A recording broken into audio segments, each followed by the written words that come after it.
right? For those of you who have joined, this is Rodney Govens. He is running for Arkansas House District 1 for U.S. Congress, not state Congress. Make sure I make that. Yeah, it is confusing. Yeah. There's a lot going on in the political landscape. Been a lot going on the last. Rachel, we can get into it now. We can get into it, man. It's been hectic. It's been crazy, right? But I appreciate you, hosting me on your live, and for everybody out there, I appreciate you guys taking some time and coming through. And we're having, it's almost like an Ask Me Anything kind of session. Rachel, I'm sure, has some topics that we're gonna hit. And we definitely want to hear from you. I know that's a novel concept for politicians to actually engage people and actually have some conversations. Some of them can be tough, but that's what we're all about, is actually engaging the constituency and trying to just, talk through some of the issues and make sure that we all, have a pretty good understanding of what's been going on. I just kind of want to open it up. We'll see what we got. Just got trust her. Allah.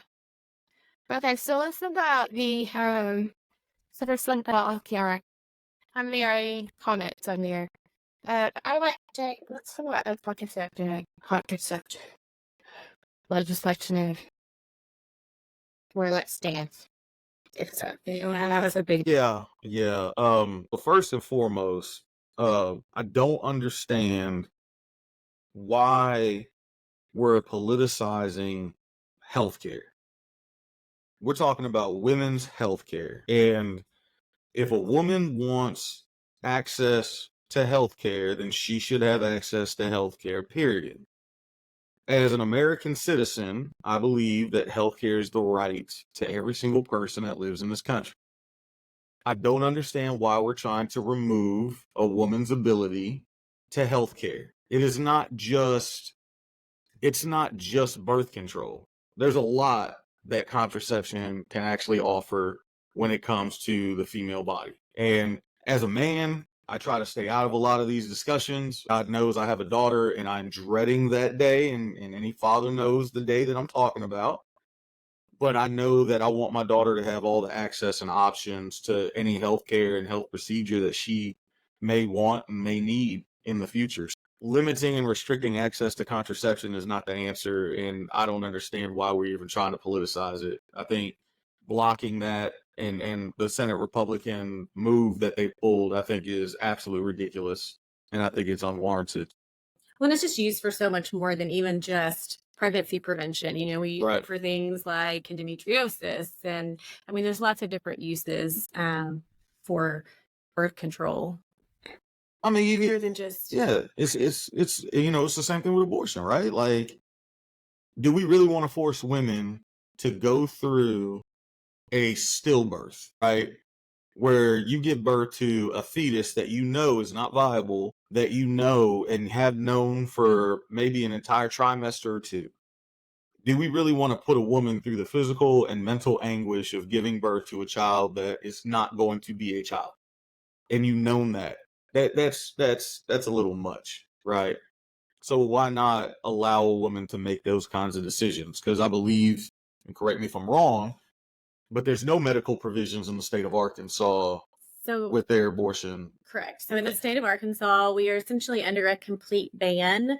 The only exception that's written in is for the life of the pregnant person, but we know that in practice that doesn't work, because who's to say when the pregnant person's life is endangered enough to actually need an intervention? So we know that in practice that doesn't work. So essentially here in Arkansas, we have a complete ban. You share your antenatal? Yes. I'm, for those of you who don't know, I am a registered nurse. I know I have a lot of new followers since I've changed and kind of pivoted my content. I am a registered nurse here in the state of Arkansas. I used to do more health related content. Now it's more politics, but unfortunately lately that's kind of been intertwined. Yeah, can we please remove politics from healthcare? I think I'd like to remove the government from any kind of health related decisions that I want to make for me and my family. So I'd like to afford everybody that opportunity. I mean, for crying out loud, if you don't want to get the flu vaccine, don't get it. Like, I don't think we should be forced to get an influenza vaccine. If you don't want to get it, don't get it. But I also think that along the same lines, don't tell a woman what she can and can't do with her body. I think that's that goes against the grain of medical freedom, which is what we definitely stand for. I think it's a little hypocritical. I think is the right word. Yeah. Well, so let's look at funding. And Friday, you have some money as in your platform includes upgrading, modernizing VA. Let's talk about some of the issues that you experienced or witnessed, and just basic examples of what so needs to be. There have been a lot of investments in the VA over the past 2 years. Sure. For those of you who don't know, Rodney is a veteran. Yeah. But I want to talk about age. Share stuff that you showed me about things that you witnessed that illustrate the need for modernization. So for any of my fellow veterans out there that go through the VA for healthcare, what I'm about to say, you definitely can feel, right? So the policy appears to be delay, deny until you die, right? It takes forever to get the VA to do anything. And we're not just talking about VA healthcare, we're also talking about the administration, benefits, compensation, the whole shebang, right? The Veterans Administration is long overdue for change. So let's go through some of the numbers real quick. Let's go through some of these stats because I think they're eye-opening. The day that you discharge out of the military, right? And we're going to go ahead and say honorably because we're not even going to talk about the other kinds of discharges, right? You get your honorable discharge. You did your job. You served your country. You're ready to get out. But you've got some ailments, right? So you go down to your Veterans Administration office. You go and file for compensation and pension, right? C&P. You're waiting for your C&P appointment. On average, it takes 134 days for your claim to be processed. That's 4 months plus some days. Now, if your claim comes back as a no, that everything that you claimed is not service connected is the terminology that they use, and you decide to appeal. If you've got a bad knee because you jumped out of, a plane and you were an airborne soldier and they fight you on that and say, nah, your knee's not messed up because you were airborne, or okay, let me go ahead and file this appeal. It then takes on average, get this, 12 to 18 months. If you served in a combat theater and you have to go without medical benefits and medical care for a year and 4 months on average at minimum, how in the world can you make that work? And these are the same people that we turn around and look at and say, thank you for your service. And we give them the 2 free meals a year, right? Once on Memorial Day, once on Veterans Day. You get the blooming onion at Outback, or you get the free appetizer, an entree of a lesser value, whatever it is, right, at Applebee's and Chili's. That's great. And I know I appreciate it, right? I haven't missed a meal since 83. But I think we need to do more, and I think our veterans deserve more. So here's the idea. We actually put some investment from the Department of Defense into our Veterans Administration, and we cut down on the initial intake process from 134 days. We take that down to 14 days. It shouldn't take longer than 14 days for the VA to look at your medical records and look at your discharge and say, you know what? This dude was airborne. It makes sense that his torn meniscus while he served, after he made his 5th night jump down at Fort Benning, it makes sense that, it got tore up while he was in the Army. It kind of makes sense that he was exposed to toxic chemicals in a burn pit, right? While he was deployed into a combat theater in Afghanistan. Yeah, you know what? Maybe we need to go ahead and get him seen for some of the respiratory issues that he's having, like snoring, right? Like emphysema, like one of my buddies, Robert, down at the VA in Little Rock. Like we can do a lot better for our veterans. These are the heroes. These are the guys that go and put their lives on the line for us on a daily basis.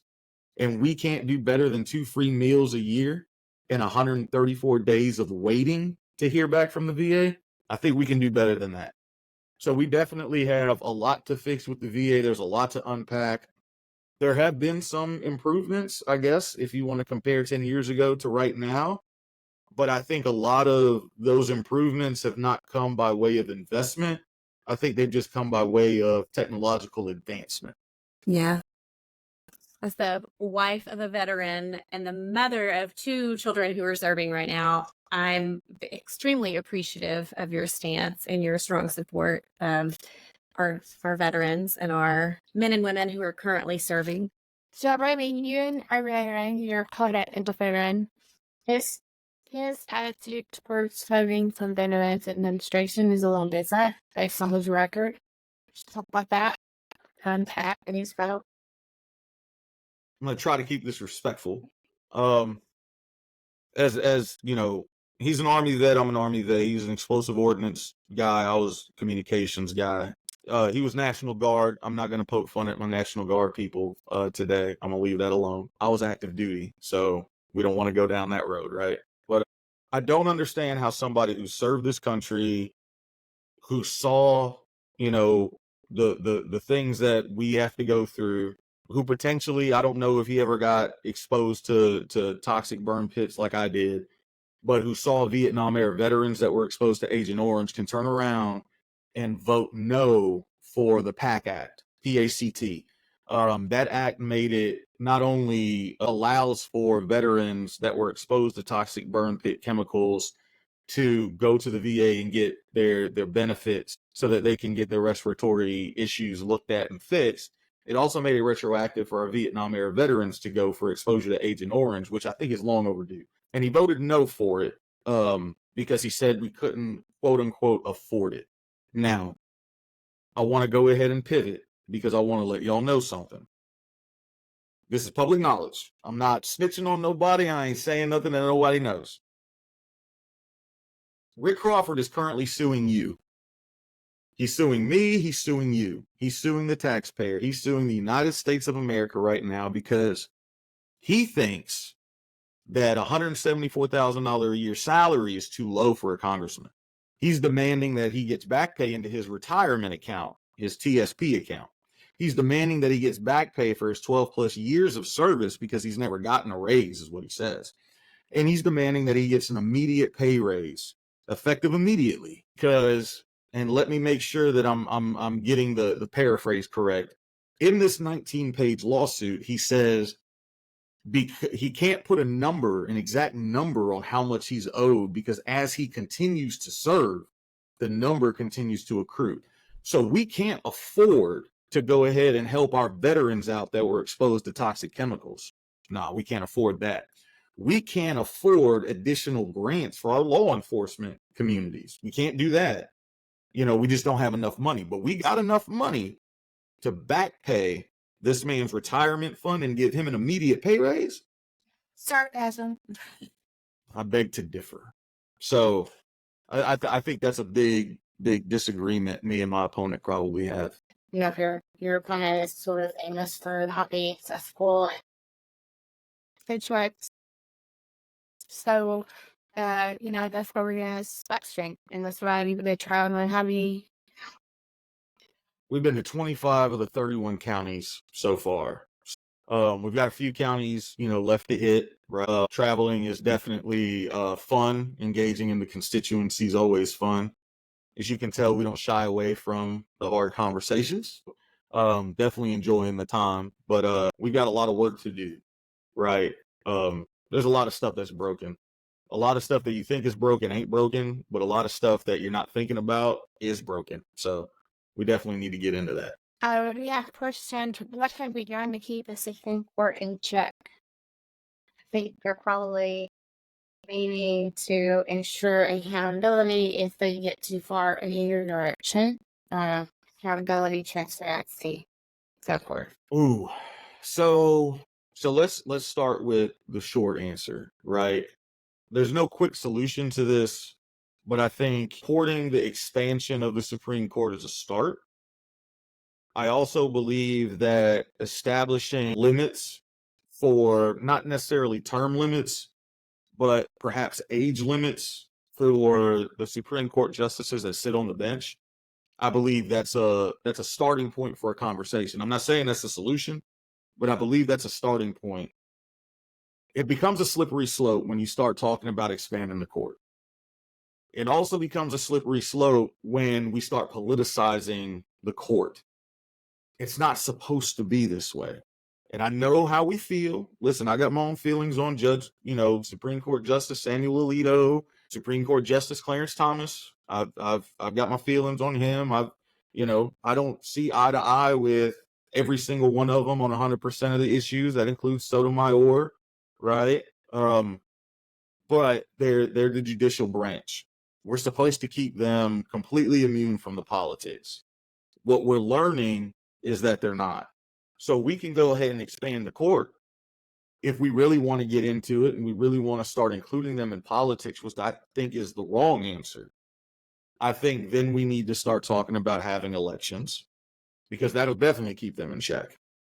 The problem with that becomes the same issue that we have here in Arkansas. See, everybody keeps talking about Arkansas being a red state. Well, it's just a Republican state. It's not.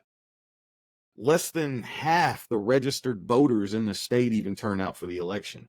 And that's during the presidential election. Nobody showed up for the primaries in Crittenden County. Crittenden County has about 24,000 registered voters in the county.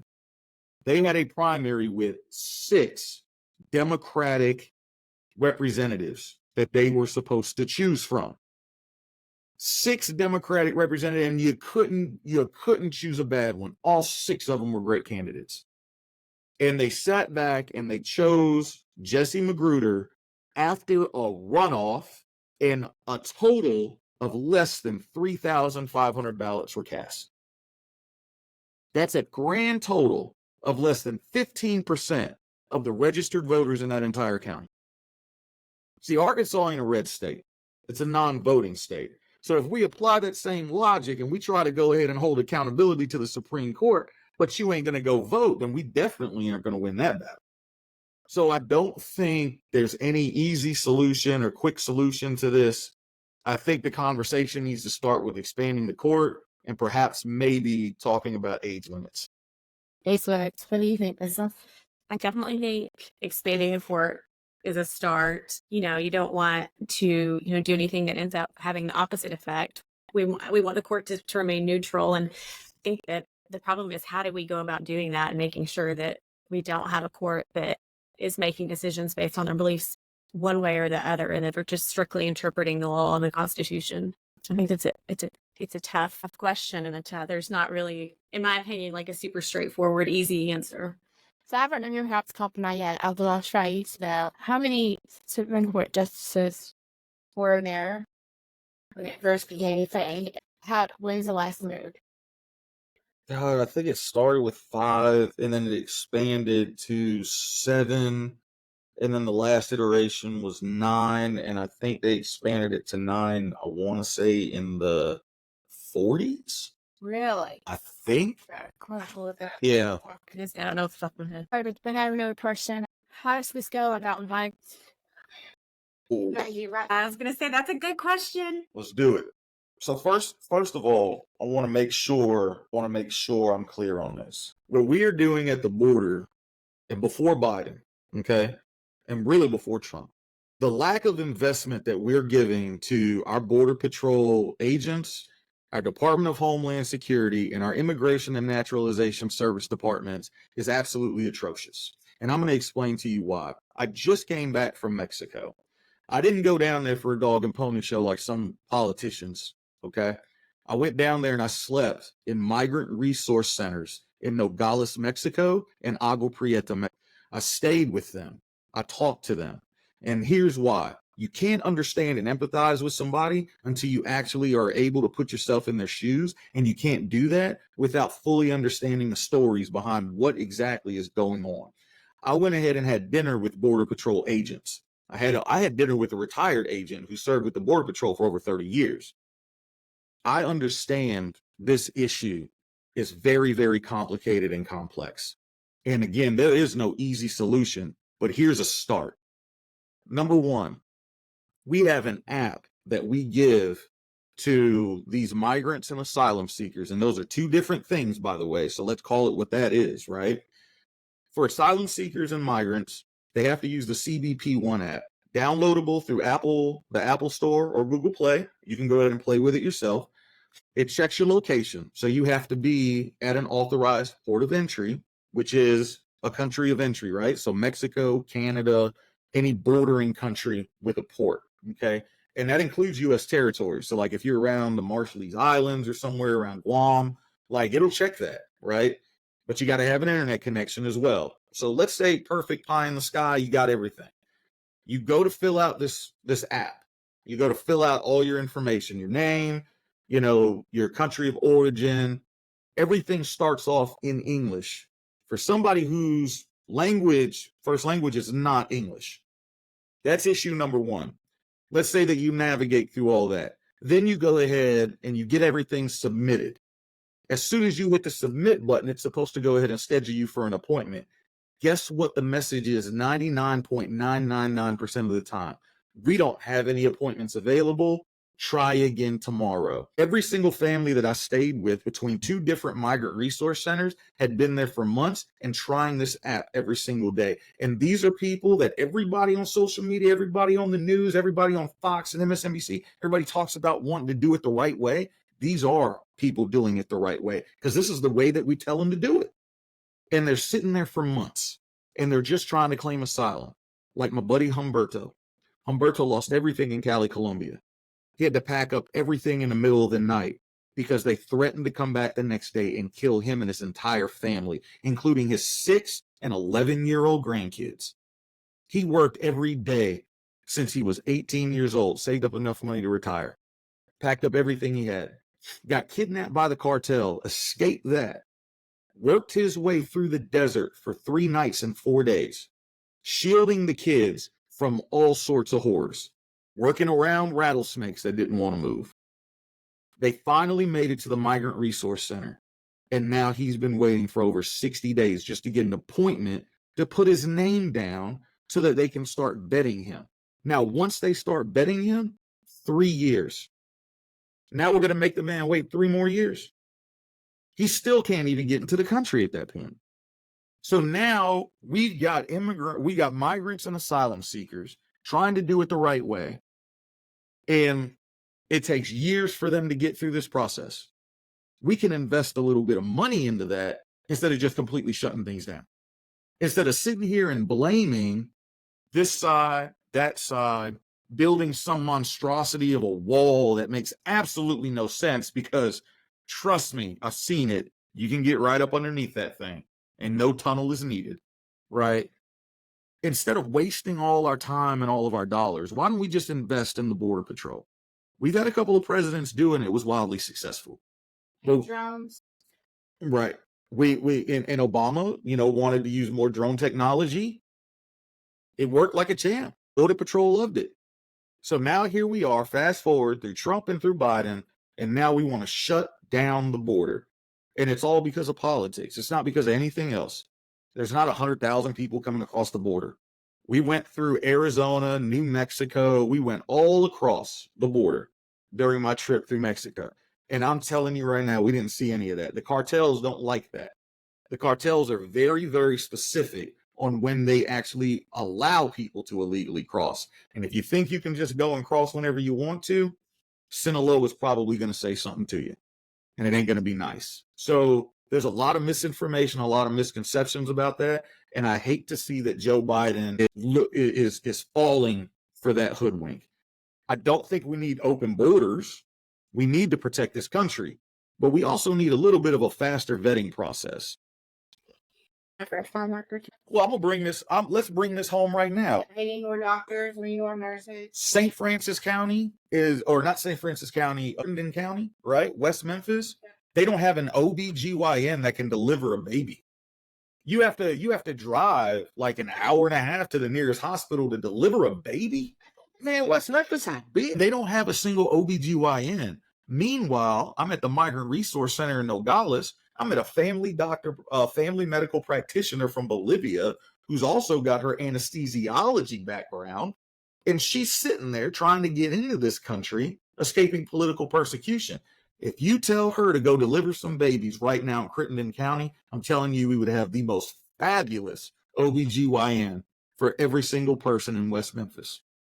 But here we are shutting down the border. It was at least to be cut up. No, Not a single one. I mean, I noticed that honey, a lot of honey's. But that was the high that was this, which sounds like saying it's the Rebels written. Is a major is off. They're going to Tennessee because it's closer. Right. It's closer than driving to Forest City. Right. This is why are you driving, period? You live in West Memphis, Arkansas. What are we doing? Right. Yeah. So I don't understand how you can have apps with technology or we has message back and forth and do things like this last time that you could figure out how to more appropriately edit migrants and safe. Huge way, I don't know, matching with really. Why can't we just use Calendly to book appointments with Border Patrol? I don't know, I was like, app is costing us at that. Oh, really? I hope it's not much because it rarely works.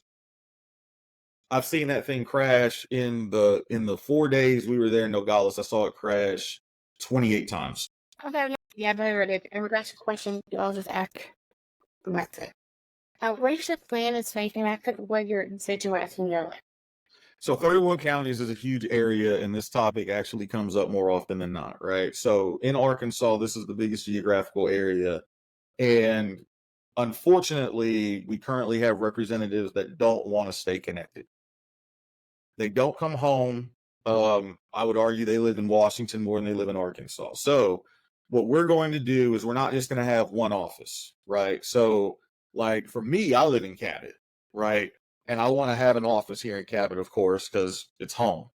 But I also need to have an office in Harrison, Arkansas. I also need to have an office in West Memphis. I also need to have an office in Eudora, Arkansas, right? I'm going to make Lake Village drive over to Eudora, though, because Eudora doesn't get enough loves.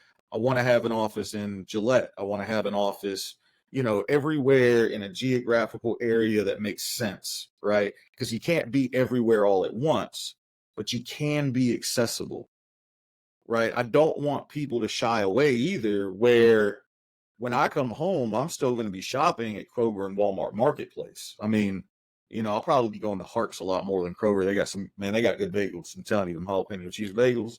So I want you to come up to me at Hart's, right? And then I'm going to have access to phone, to email, to Facebook, to all the social media platforms. And I welcome interactions, right?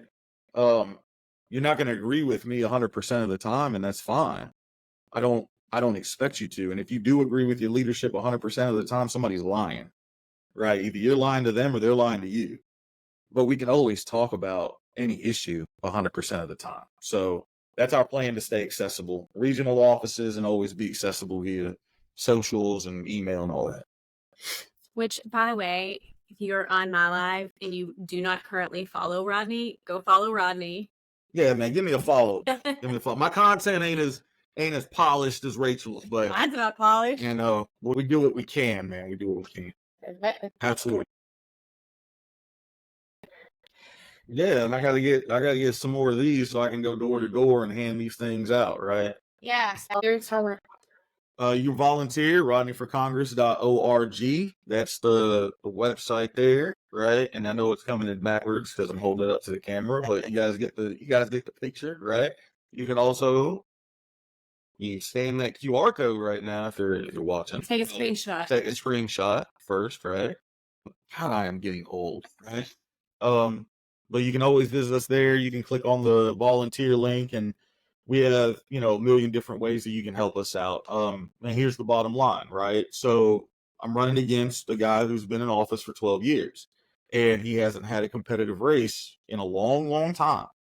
And we're going to do something that he's not expecting. We're going to challenge him. And in order to do that, we got to raise a little bit of cash. We got to raise some money. We got bills too, right? We want to get out and pound pavement and drive, across 31 counties. And y'all know gas ain't cheap, right? So, thanks to OPEC, shouts out to the oil and petroleum, 5 countries, Venezuela and Saudi Arabia and all of them that set these oil prices. $3 a gallon, it ain't cheap. So, help us make some progress and make some inroads there and get some of these cards out to people just like you that are interested in just talking to us, right? We definitely need all the help we can get to beat this guy. And he's definitely worthy of getting beat. I mean, he's suing you. All right, but that and then there. Somebody's asking, what are your thoughts about the current state of public education in Arkansas? By the way, I'm a teacher. Glad you asked. So, Chrissy, let me tell you first and foremost, I am endorsed by the Arkansas Educators Association here in Arkansas. I am also endorsed nationally by the National Education Association, and I'm going to take it a step further. So, we have a problem in this country with valuing certain roles. Number one, social workers. The Department of Human Services has probably the highest turnover of any public agency right now. And they have some of the hardest jobs, right? Licensed clinical social workers, that is a hard job. I'm a court-appointed special advocate, so I work with them. And while I give them a hard time, especially when it comes to the kids that I represent in foster care, I do value their work and I do value them because they are some of the toughest people I know and some of the most vulnerable people I know and probably the lowest paid people I know. And I think it's about time we start valuing them, especially financially, for all the hours and dedication that they put in. Because we keep burning out the good ones, and then we're left with the bottom of the barrel. I'm tired of that. Law enforcement, same thing. We keep treating our law enforcement officers like trash. I think the average law enforcement pay, I think in Lonoke County, I think the sheriff's department starts you off at like 33 now or something like that because they just gave them a raise. 33, that's not even $3,000 a month. How in the world are you supposed to make ends meet when the average cost of living, right, is like close to 28? So that means 5K a year is all you're going to be able to live off of after all your bills are paid. There's no way that we can ask a police officer to make ends meet like that, right? So the average median income across the first district, 31 counties, is less than $33,000 a year. And that's what we're paying our law enforcement officers who have one of the most dangerous jobs in our society. And then there's teachers. Teachers are a combination of everything. One of the most heartbreaking things to me is asking a teacher to run an active shooter drill. Boy, that hits home in so many different ways. I've got 2 kids. They're in public education, and I love my public educators. They're my neighbors. They're your neighbors. They don't get paid enough. They're asked to do way too much for not enough pay, not enough accolades, not enough. They get cussed out by parents for no reason. They get treated like trash, right? Teacher Appreciation Day, congratulations, you get your Starbucks gift cards, but we can do more, right? Teachers are pillars of society, and it's about time we start treating them as such. And $50K a year is a good start. It should not be the end goal. So I think public education in Arkansas needs to get better. And the only way to get better is to invest. And investment doesn't necessarily mean just money. I think the teacher to student ratio needs to get smaller. I think administrative staffs need to be held to a higher standard, especially when it comes to metrics. I think there needs to be more accountability when it comes to administration, more than there is with teachers. And I think the teachers union needs to get more teeth. And that's not through any fault of the teachers. I think that needs to happen through legislation. I think the state legislator and federal legislators need to get together, and we need to allow the teachers union to do exactly what teachers unions are there for, to help teachers do their job. I'm tired of telling the teacher how to teach. I just need to tell you what to teach. If you want to teach Common Core, teach it that way. If you want to teach the MX plus B, format when it comes to the slope intercept in algebra, teach that. You figure out the way to teach and reach your kids, because you know your kids better than some administrator that's sitting up in an office in Little Rock and you're over there teaching in St. Joe. So I think public educators need to be held up and exalted a little bit better. And it starts with investment. So that's my thoughts, Chrissy. Have an expert team for yours, VK, references for kids. It will be so. Yeah, and I'm running for federal office, so I can't really get into the state stuff too much. But People know, right? And actually, yeah, that's the whole thing. I'm gonna let y'all know. For me, I know I talked to Rachel months ago, and she asked me to sign the abortion amendment petition, and I had no problem putting my name on that. And I put my name on a lot of other petitions, including the For Our Kids, and that involves the universal pre-K. We live in 2024, and when you break down tax dollars, because tax dollars are supposed to go and serve and give back to us, right? It's supposed to serve us. Roads are supposed to be service, bridges, infrastructure, right? To a certain extent, your power grid, telecom, all that stuff. All your tax dollars are supposed to go and serve you, the people. Universal pre-K should be a service that we get from our tax dollars. Not only does universal pre-K, and studies back this up, medical science backs this up, psychology backs this up. It is proven that universal pre-K not only helps in child development, but it helps children avoid pitfalls of cycles of abuse. Just universal pre-K, just pre-K in general.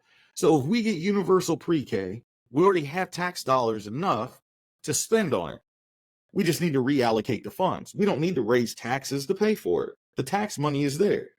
And maybe if we're not spending, what was it, $19,000, $20,000 on lectern? If we're not spending, wastefully on lecterns and Super Bowl trips and, the tax breaks. Yeah, giving tax breaks to the wealthiest, 2% and 3% of Arkansans, and trying to absolutely demolish the public education system, maybe we could then spend that money and allow single moms who struggle to make ends meet have a place to put their children to develop earlier so that we can break those cycles. Maybe we have a place for children to conglomerate at an earlier rate and get exposed to not just technology, but education, so that they see not only the value in it, but can use it earlier. And now we're putting out smarter, more educated kids in our society. Maybe, just maybe, universal pre-K can go ahead and allow people to save money on the daycare stuff, because daycare is expensive, which would then turn around and result in extra income, which gets pumped back into the economy. And then the economy gets up. Crazy how It could be the difference between a parent. I've worked as a school nurse for several years, so I've seen this with parents who have younger siblings. It could be the difference between a parent having to work a second job. So it could even mean more freedom for that parent to be home and parent that child. So I think it's a good thing. Yeah, and if the parent can parent the child a little bit, wouldn't that be less intervention from the Department of Human Services, resulting in less protective service cases, which means now the Department of Human Services can focus. It's crazy how everything just starts wrapping together. Weird. So, generally speaking, the I still have two categories in state code: fully firing some type of solitary system. You from what I'm saying, just from the nuts, the data. Yeah, so we spend billions of dollars federally on education in this country. And we don't spend it very wisely when it comes to data protection and infrastructure.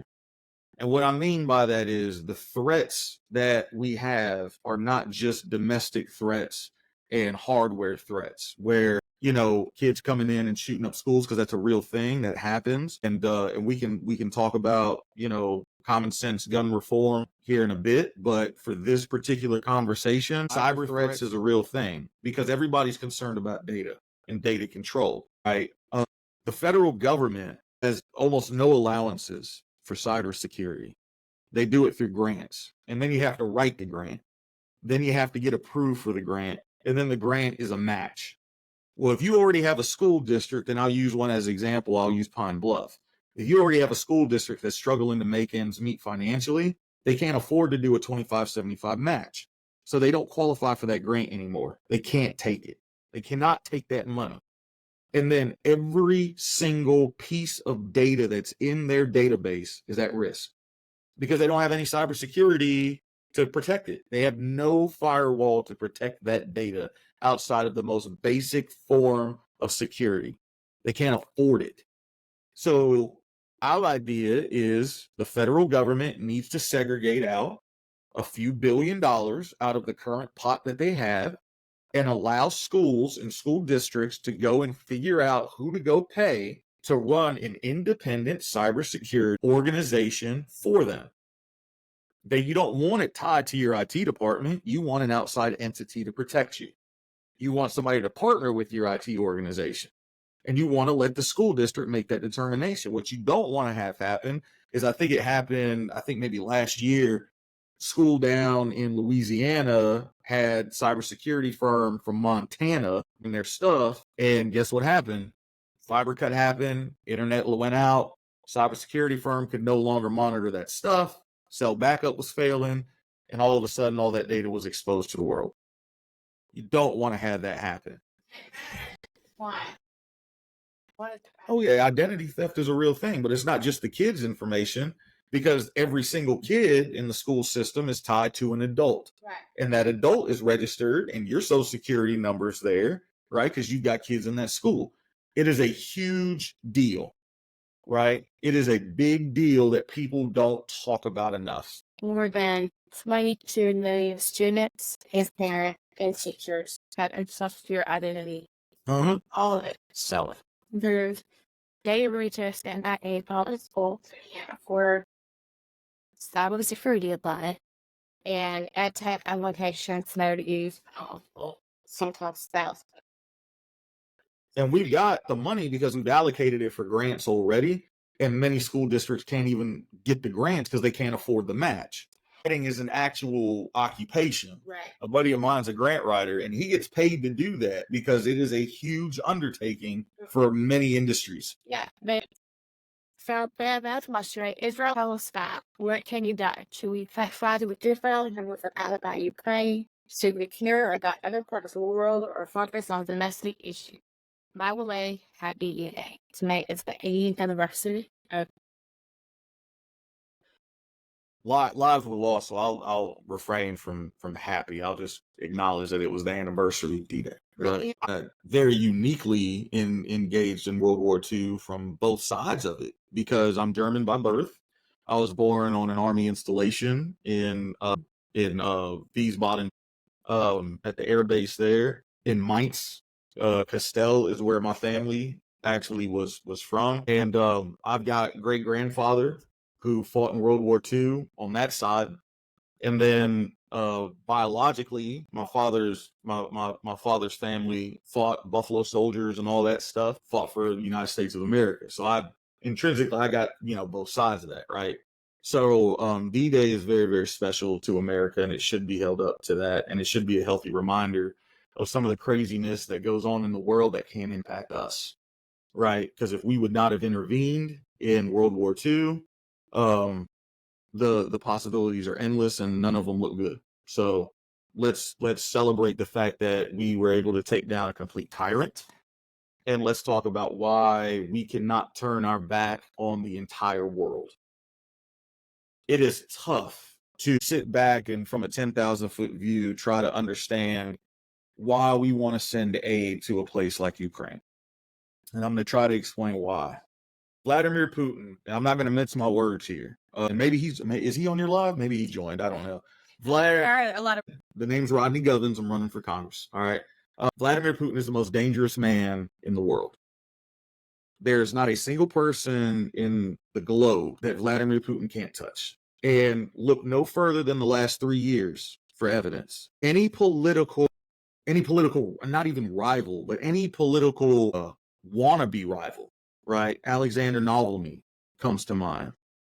He figured out a way to poison. He figured out a way to assassinate. He figures out a way to get to you. When one of his most trusted oligarchical friends, oligarchy, that those rich people over in Russia, put together a private military and started attacking him from the other side while he's fighting Ukraine, He tricks the guy into coming to the table in St. Petersburg to have a conversation. They talk a little bit, right? The guy goes on, on the press there and says, we came to an agreement. Everything's good. Me and Vladimir are good. And then all of a sudden, the plane blows up, I think, in the middle of takeoff, right? Like, I think he was still on the ascent. So all the enemies that Vladimir Putin has identified all of a sudden just suddenly commit suicide, mysteriously die, mysteriously murdered. He's the most dangerous man, and all he wants to do is take down the United States of America. He's been wanting to do that since he was a KGB agent under the USSR. We have got to do everything in our power to make sure that this man poses no threat to the United States of America. Him posing a threat to Ukraine and annexing land over there, strategic land that he knows if he got that land and pointed missiles, he would be a direct threat to NATO immediately. We got to stop him from getting that land. And if sending aid to Ukraine means I don't have to put boots on ground and engage in a war with Russia, I'm good with that. I'm good with that. That's a completely separate issue from Israel-Palestine, and I wanted to go ahead and get that out the way. Israel-Palestine, I believe that we need to go ahead and immediately cut off funding to Israel, period. And at the same time, I want to make sure that we need to go ahead and immediately cut off all funding to Hamas. Not Palestine, Hamas. I want to be clear. Benjamin Netanyahu and Hamas, to me, are the same exact person. The entire Hamas organization and Benjamin Netanyahu and his entire organization are war criminals. They're terrorists, and I think they are evil personified. For Benjamin Netanyahu to go out there and say that there are no innocent Palestinians, and I'm seeing 5-year-old and 6-year-old children in the middle of a war zone looking for their parents, it takes me back to Iraq in 2003 because I've seen that firsthand. And I couldn't imagine trying to sit here and say that that 5 and 6-year-old Iraqi kid wasn't innocent. You can't say that. You can't. You got to be an evil person to really think that there's no innocent Palestinian. You also have to be an evil person to orchestrate an attack against a group of people because of disagreements, whatever you want to call it. There's a whole history there, and we can go down through the gambit. But you orchestrate an entire attack and kill women and children on October 7th, 2023. You launched that attack. You're an evil organization. The United States of America needs to take a stand against both Israel and Hamas and say not only no more funding, but y'all got to get it together or we will help you get it together. Not through any kind of invasion. I think our time in the Middle East is done. But we can go ahead and employ NATO and some of our allies, especially in the Middle East, some of our allies like Egypt and some of the Arab nations that we're friends with. Saudi Arabia, you need to go over there. You need to get with Israel, and y'all need to figure this out because you don't want to go ahead and escalate this any further. Innocent women and children, innocent men, we're killing kids, man. So yeah, the Israel-Palestine thing is completely separate. We need to cut funding off to Israel immediately. Ukraine, I believe we need to keep funding so that we can avoid putting boots on ground. You was thinking that era somewhere further. Yeah, but not quite. Is it for human what you said okay, be fight with habits the end come out. So like something where heckle is okay. I kind of when stop finally that initially was the city itself. Clearly it's way that. I think there's a rules of engagement. In 2003, we were presented with rules of engagement when we deployed to Iraq, and you can't just go around killing civilians. You can't kill innocent civilians, man. And there's a fine line between an innocent civilian and an enemy combatant. I'm going to let you know. So an innocent civilian carrying an AK-47, you can have that if they're carrying it on their back, if they've got it strapped around their back, right? Because they don't have their hands on it. They're an innocent civilian. The moment that it comes around to the front, now they're an enemy combatant. That was literally on an ROE card, right? The moment you start killing innocent civilians is the moment that you are now subject to the Uniform Code of Military Justice. And if I'm going to go ahead and hold my brothers and sisters that I serve with to that standard, then I gotta hold the rest of the world to that standard too, because I think that's a good standard to have. Geneva Conventions, UCMJ, and really just being a good human being. You got to defend yourself. I get it. They, you know, they took lives. You got to go get the enemy so that they're no longer a threat. Completely understand. But you also have to do it at limited cost. And that cost is way too big. 30,000 lives is way too big to go out and get an enemy. That's bad planning, and that's a terrible look. And it's an unnecessary loss of life.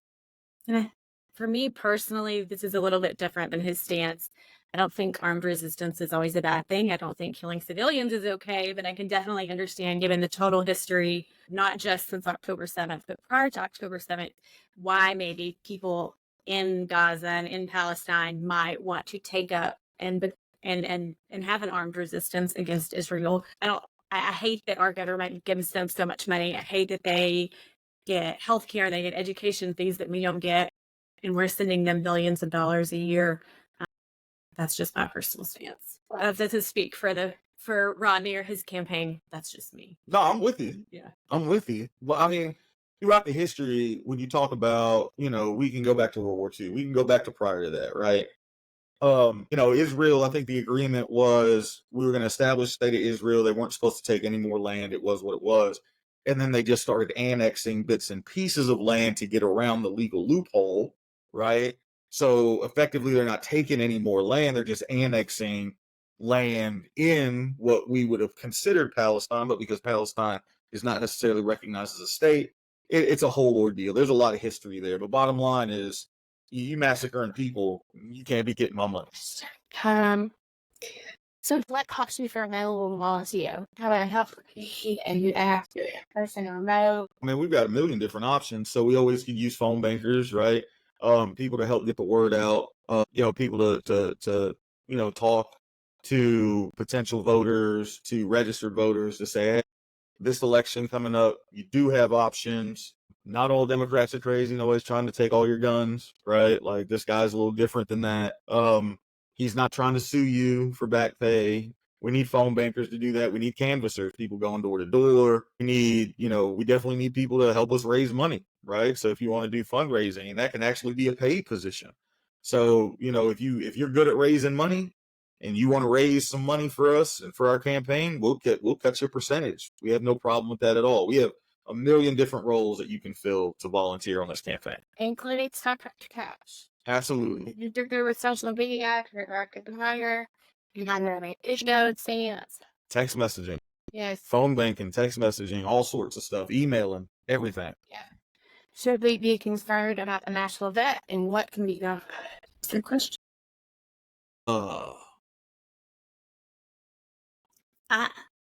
I'll get started while you're thinking. The first thing we can do is quit sending billions of dollars to Israel. That'll help. Snapping my fingers. Let's talk about why we're in that jam, though, right? So, and I have a hard time with the budget. As a father, you know, I can't give my kids every single thing that they want, and replace every single thing that they break. My son's learning a hard lesson with that right now. So I love you, Grayson, but no, you're not going to get a new PS4. We're going to have to fix that one. So, and you're not playing my PS5. I've got saved games. You're not about to ruin my record. So, shouts out to EA Sports. I'm waiting on college football to drop. I think it drops July 25th. I think I'm getting it 3 days early. Yeah, we've got to balance our budget, but we also have to recognize where our budget falls short. We fall short with spending in our public education. We fall short in spending in our infrastructure. And I think Joe Biden, to his credit, has shown us that. And shouts out to Joe. Love the infrastructure. Love the investment there. Yeah, Arkansas has seen a lot of good things come. Yes. Yeah. And yeah, all the Republican senators and congressmen that voted against it sure do like tweeting the pictures out there. They're taking credit for it now. And I'm weird. Yeah. But I think we overspend on the military side without really spending on the military. And this is what I mean by that. 22,000 active duty soldiers right now qualify for SNAP benefits. There was a study that was conducted in 2019, and the number of soldiers that were enlisted that qualified for SNAP benefits, which is welfare, was 22,000. Could you imagine being in a combat theater holding an M4 or an M16A2 and having the enemy shooting live fire at you, trying to take your head off, and the only thing that you're thinking about is how in the world is my family going to eat tonight because you're poor? That's the last thing any soldier needs to worry about. And here we are with 22,000 of them on active duty. Meanwhile, we spend 10 times as much, 10 times more than the next 5 countries combined on our military. The numbers don't add up. Somebody's got to make it make sense. So I think we need to reallocate. I think we need to reallocate funds, and I think we need to spend money the right way. And I think you'll see the deficit come crashing down. And Kyle, I see your question. I just started reading Deficit Myth by Stephanie Camp. So let me finish the book, and I will answer that question when I finish that book. And shoot me an email, and I promise you I will get you your answer on what modern monetary theory means to me. Good luck. There it is. So no, I know what he means. I know what he means. We're not getting into that today, Kyle. Let me read that book first. So I think we could definitely make headway with the deficit from a monetary perspective. We just start reallocating the current funds that we have. Again, if you want to talk about raising taxes, if you want to talk about cutting taxes, we pay enough in taxes. We don't need to raise them. We need to reallocate. We don't need to raise them on the working class Americans. We definitely need to look at our tax brackets and make sure that we're getting taxes from the people that aren't paying them, right? Like some of these millionaires and billionaires. And I think you'll see that the deficit will start coming down and that debt will start coming down. So hopefully that answered that. I think that's fun in this also very said made that it's definitely here a free healthcare benefits for response service. Can I just say that I have 2 children who are currently serving in different branches, and there is no way they could survive on, and they're single, they don't have a family, like, and there's still no way that they could pay all of their bills if we were not still financially helping them. Well, one son joined the Marines, right? We give him enough crayons, right? So he's good, right? That's just dinner. Shouts out to Tammy Wilson, by the way, everybody. I want to make sure that we acknowledge Tammy Wilson because I'm going to tell you something. Man, if you live in Ohio and you live in that district and you're looking at Jim Jordan and you are embarrassed to be alive every time you see Jim Jordan and he rolls up his sleeves and he opens his mouth, because you know if he opens up his mouth, he's lying and he's embarrassing you. You have an alternative. And I'm going to tell you something. She's one of the smartest women. She's one of the most hardworking women. And she's awesome. And if you're not voting for her, you're really messing up this election. Let's replace Jim Jordan along with Rick Crawford, the guy that I'm running against, right? And let's make sure that we give a big shout out to Jared Christensen over there in Ohio, too. They're doing some big things over in Ohio. You better start paying attention over there in Ohio, man. Tammy Wilson's Tammy, can I cuss in? I don't want to cuss. Tammy, listen to shit. All right. Family friendly. It talks about teenage share or on trip to the border. Yeah, we all went to Mexico together. Yeah. Just that. It felt like a lot longer, but I think it was it 4 days? Yeah, it was 4 nights and 5 days. Yeah. So Ooh. So let's talk about inflation. So inflation, what we're seeing is not inflation. You cannot sit here and tell me that you have inflation as a problem when your grocery stores are recording record profits. Because inflation means that the price of goods and the price of services is going up. That means the price of supply is going up. For example, in the telecom world, right, for years, the price of fiber to get fiber optic cable was expensive. That's why you didn't want to implement it as your network backbone, because it was so hard to come by because it was so expensive. As soon as the price started coming down, all of a sudden, everybody got fiber everywhere. So the price of tomatoes really hasn't changed that much when you start talking about buying at wholesale in some of these grocery stores and what Walmart does. The price hasn't changed that much. It's fluctuated a little bit, but all in all, it's a pretty even line when you compare it over when you go year over year for the last 6 years. But the price at the retail point, when you go to the point of sale and you actually go swipe your card, man, have times changed. Record profits do not indicate inflation. Record profits indicate corporate greed. Now, what can we do? So there's a couple of things that we can do, and there's a couple of industries that we can touch, and there's a couple of them that we can't. So let's talk about the most famous one, gas prices. Ain't much we can do for that. There ain't much the president can do. There ain't much that Congress can do, because gas prices are set by the price of oil. And oil barrel prices and crude oil prices are set by OPEC. And OPEC is a board, a council, really, made up of 5 countries. And we can run through them real quick. There's Saudi Arabia, the United Arab Emirates, there's Kuwait, there's Venezuela, and there's Russia. Of those 5, notice the United States of America is not in any single one of them. Now, we're friendly with a couple of them, but we have absolutely no influence over the price of oil like that. We can flood the market with some of our oil reserves, and that will give us some temporary relief. But once we run out, we run out. And we don't want to do that either, because then we're at the complete mercy of OPEC, and nothing would stop them from making it $5 million for a barrel of oil. And if you think I'm lying, you can go back and watch a 60 Minutes interview from back in 1999, and a sheik that's over some of the pricing for OPEC actually said if he could make it $5 million a barrel, he would. So we can't do much for oil and gas, but we can do something for our grocery stores and some of our e-commerce platforms like Amazon. Why in the world did I ever get rid of oversight? See, I used to have oversight in the 50s and 60s. I used to be able to ask a bank to open their books. I used to be able to tell a company, I need to see why in the world your profit margins are so damn high. I used to be able to ask that at Capitol Hill.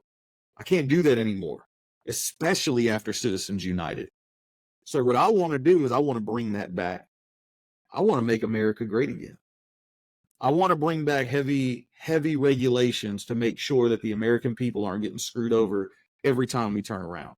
I want to make sure that banks aren't capitalizing on corporate greed. And I want to make sure that when the stock market is actually going up, that we're all enjoying the fruits of that labor, and not just some hedge fund and stockholder that is sitting up on some board somewhere that's getting paid a dividend.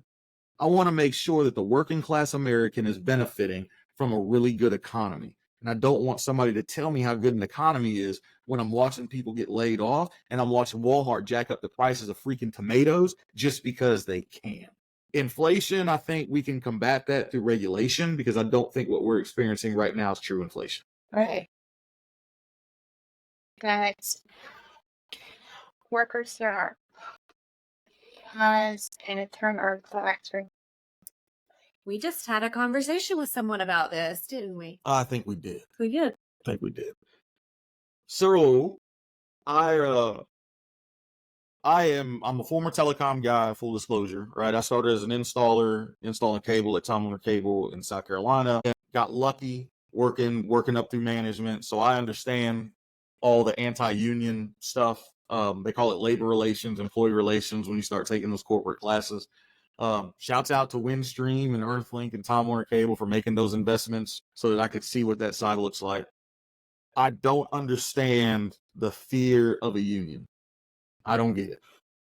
I don't understand why companies are so fearful.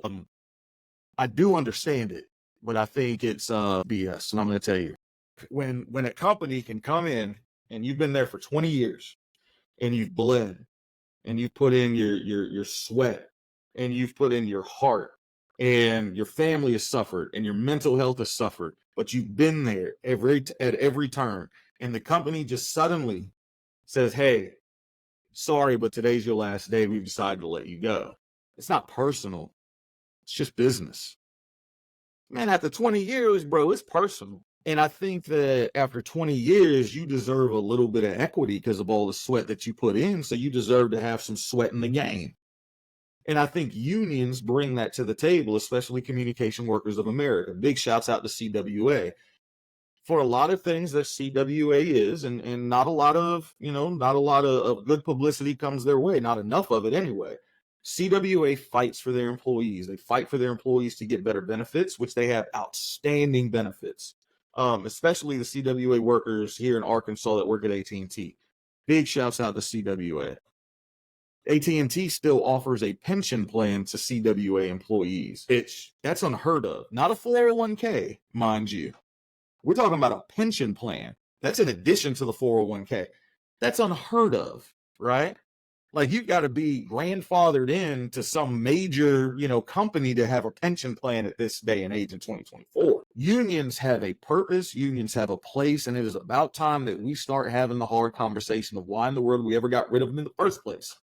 This right to work stuff, right to work's got to go. That's what rights is the type of investing has been the first successful national gas line. It is. Right to work. It is. Besides the fire. That's all it is. That's all it is I have the right to fire you for anything at any time. And the National Labor Board needs more teeth. And in order to do that, you remove the right to work and you allow the employees. And this is the big thing, because I'm all about freedom of choice. If the employee chooses, if the employees get together and choose to get a union, that is their right. And if the employees get together and choose to disband a union, that's their right too. But to have legislation in place to remove your right to do so, I think that is an overreach. I think that is government overreach. And I don't stand for that at all. And I think from a federal perspective, I think we can go ahead and give the National Labor Board some more teeth. I think we can give them a little bit more funding. And I think we'll find that with more focus and more truth behind unions and what they do and what they bring to the table, I think we'll find a happier, better America. Because we used to have a lot of unions back in the 50s and 60s. Ain't that when they say America was great all the time? Ain't that what I keep hearing? Let's make America great again. Let's bring back unions. I've got high corporate tax rates. We'll get to that. I'm a nurse, and so I'm all for unions. I think nursing unions are beneficial, not just for the nurses, but for the patients. He's been following is the sort of movement, and having university sites the last year and a half, this thing around across the country. And a lot of the groups are pushing for state level legislation limits on how many patients, and I was being asked to watch it. Particularly in nursing home, it's a tough game. So little do not about how unions have like corporate profits and so get fewer people on staff per patient. It's not that works. So you end up with unsafe staffing ratios, meaning nurses are taking care of an unsafe number of patients at a time. And what the unions do is they come in and negotiate on behalf of the staff and say, no, we're going to have limits on how many patients each nurse can take. And that's going to vary depending on what area they're working, whether they're in an ICU, and even sometimes depending on what kind of ICU they're working in compared to an ER. They're going to have a different ratio than the ICU. And ER is going to have a different ratio than like a med-surg unit. So in the long run, it benefits the patients. And I know personally, going into the hospital, I have a lot of chronic health conditions. And if I'm admitted to the hospital, I want to know that my nurse is in a safe staffing ratio and is able to take care of me should something happen and I need, an emergency intervention or something like that. And so I think unions are great, especially in healthcare. Unions are great. Yeah. The teachers will agree that they're also really great. Yes. I would support 100% a teachers union here too. Well, I think it's sorely needed. I think 23 kids to a classroom with one teacher, I don't care how many paraprofessionals you give me. Absolutely not. You want me to be a first responder effectively, right? Like, you want me to bond with that child, be able to tell you when that child's being abused. You can't give me 23 of them to do that with. It's impossible. Hi, topics you talk about on your channel, likely to remain names and the most things that you think. So probably on TikTok, obviously abortion is a hot topic right now, particularly in Arkansas. We've already talked about the birth control issue that was voted on in the Senate this week, and healthcare in general.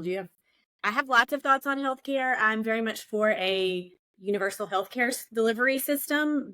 Being a nurse and having some experience working in just for-profit healthcare, I think is can be problematic. But I know I'm a little bit further left on that issue than most people. Yeah, I would actually interject as far as hearing your perspective and then Rodney or at least that sentence about single payer and government running things and so forth. And so, when you say, As long as it's not the VA running. and what you say in mental health care, to get it, because that was why we do away with all for profit and the government carrying all the doctors for the town. Like, how does that look in your mind, or have you thought that? I really haven't thought that far. I think that I would really have to look at other countries that have been successful with it and kind of see what they've done that's worked well for them and what they've done that maybe hasn't worked well. But I do know a lot of people, my dad in particular, so Dad, you don't have TikTok, but if you're watching this and you see it, my dad's always like, I don't want the government telling me what healthcare services I can and can't get. I don't trust the government. And I'm like, well, but you do trust a for-profit healthcare insurance company to decide what healthcare you can get? Like that doesn't make sense to me. And I just think there has to be a better way that we do this, that's less expensive, that offers healthcare benefit. I think healthcare is a basic human right. And I think that everybody in this country should be able to go in and get treatment for whatever they have going on without fear of having to file bankruptcy, or am I going to have to, skip dinner for the next month to be able to pay this little bill. Absolutely.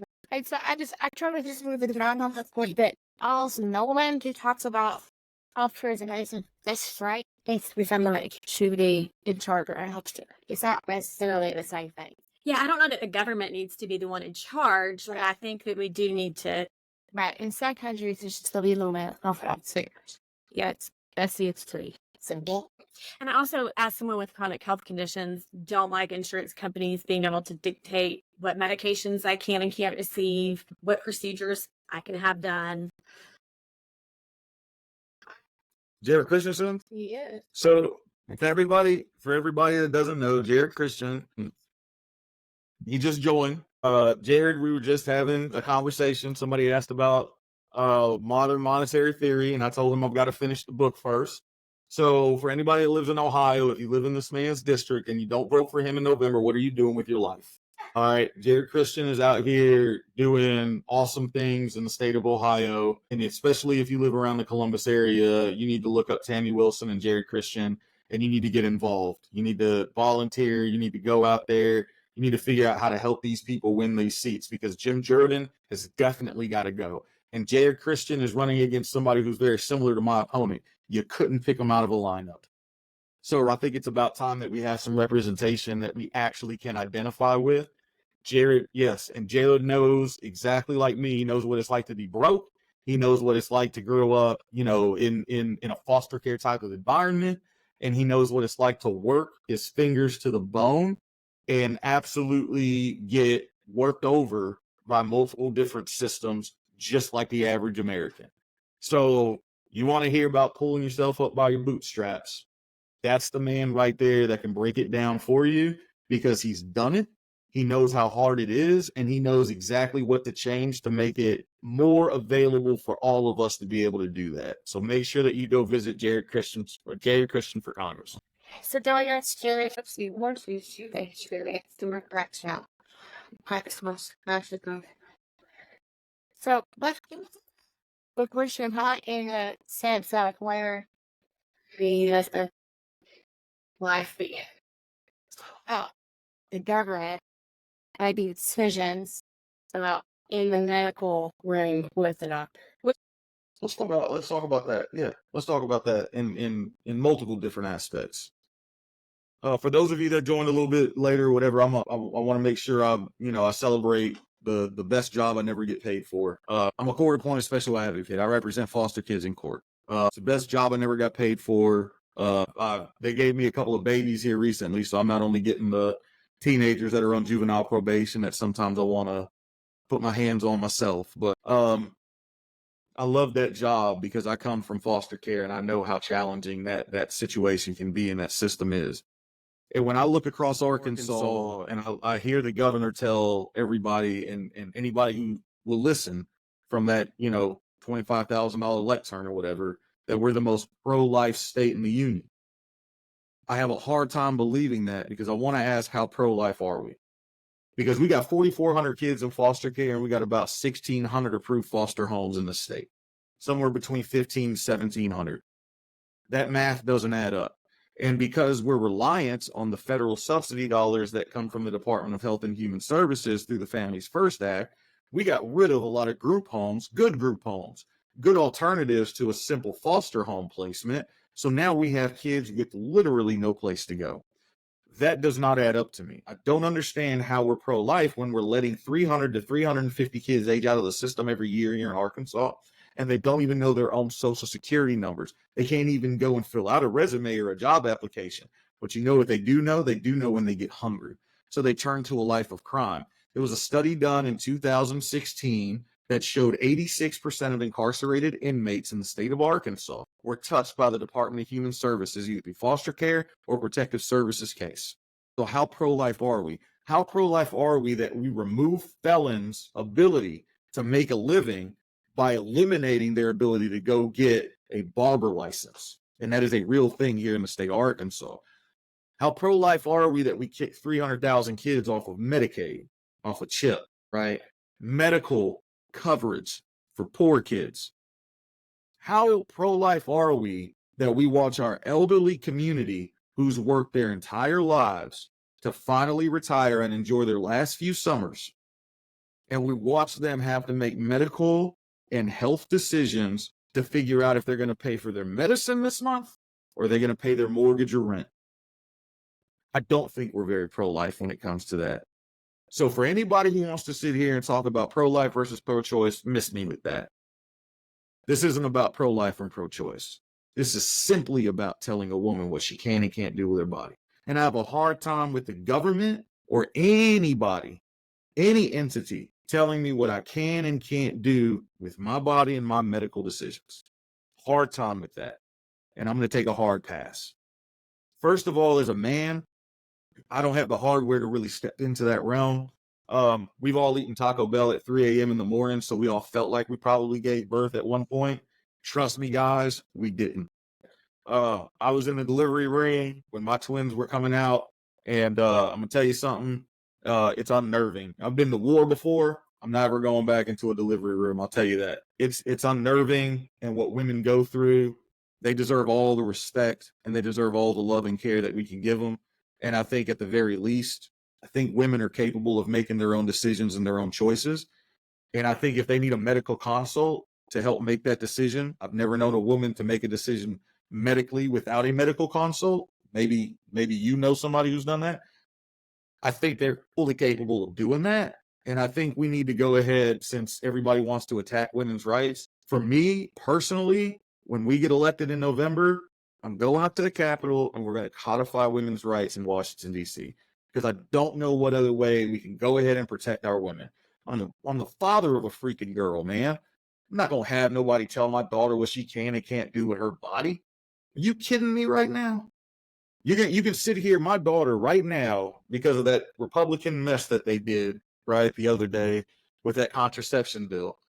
My daughter can go ahead and join the military, and if she's raped and impregnated, she can't get an abortion in the military. That's what Senate Republicans want to do. And we got the nerve to sit here and try to talk about abortion as if it's some pro-life versus pro-choice. I'm anti-abortion. I don't want a woman to ever have to make that choice.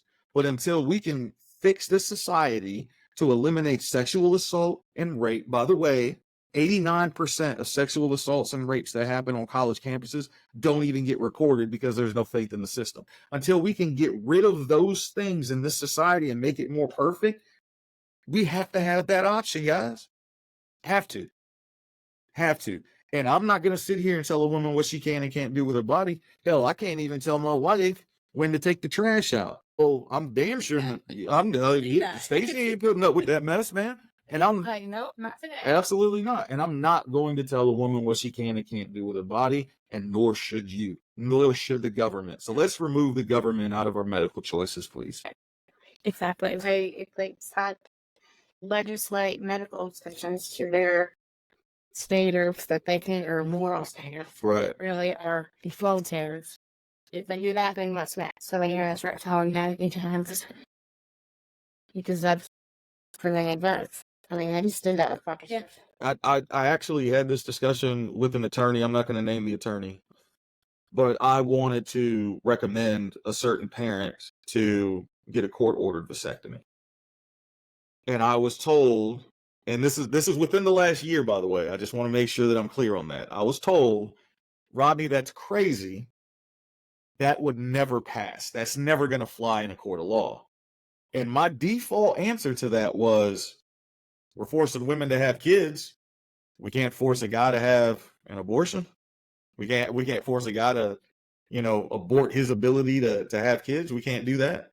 But we can force her to do something. That doesn't make any sense to me. Well, legally, Rodney, well, then it's time that we change the law. When the law doesn't make sense, it's time that we change the law. We got a million stupid laws that were on the books. It used to be illegal to give a deer a bath on a Sunday after church. And guess what? I don't know if this is still the case. When I was wondering if it was illegal to drive barefoot or be barefoot in the car in Arkansas or something crazy like that. I have to legislate. Yeah. Yeah. It used to be, they used to have a million dumb laws. Well, guess what? When we find a dumb law, we need to change it. So here we are. And abortion is something that's not a black and white issue. I'll be honest, my followers know this. I used to be pro-life. I would call myself pro-life. And one of the things that my nursing career and just being someone who has been pregnant has taught me is that abortion is not a black and white issue. In fact, most of the time, it's not just I don't want to be pregnant, so I'm going to go in and go get an abortion. There are a million different reasons that people seek abortion care, and it is not a black and white issue. And I think we can also, if I could learn to agree, I think Northwest Arkansas ready for your styles thing. She recently shared that she was expecting and it was told that her fetus was not viable. And she can't tell me worse. That realizes she has trouble. It's like this. So it happens. It's common. It's not almost unusual. People always want to, they want to, I would say, fantasize about abortion, where it's like people try to portray it as some punch card, right? 9 abortions, you get the 10th one free. There's no Subway card with abortion. Now, I've met plenty of abortion survivors, because make no bones about it. It is an intense medical procedure. Forget the mental scarring aspect of it. Every single woman that I've ever talked to that has gone through the abortion procedure has gone through a heavy medical, physical, traumatic experience. Mentally, they have no problem saying that they got it. They don't regret getting it, but there are some scars that come with it. They don't ever want to have to go through that again. Nobody wants to go through, nobody's using birth control like that. Nobody's doing it for that reason.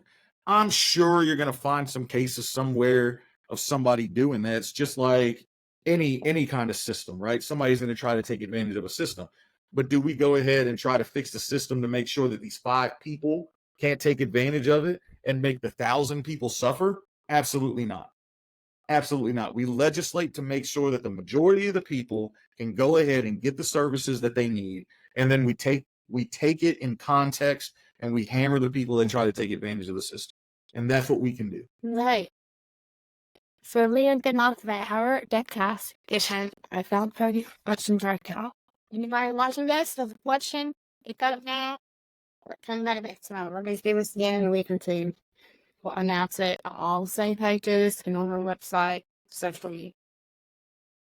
Any questions? I appreciate the time, everybody. Rodney Govens for Congress, Democratic nominee for U.S. House District 1. Hit us up. Thank you, Nurse Rachel. Appreciate the time. Thank you for sharing our message on your platform. Brand. Ty Grant, Artsy Raven, thanks for coming. And Liz, everybody who joined us. We appreciate it. Yeah, we appreciate everybody joining. Kyle, send me an email. We'll talk modern monetary theory. Thanks. Thanks.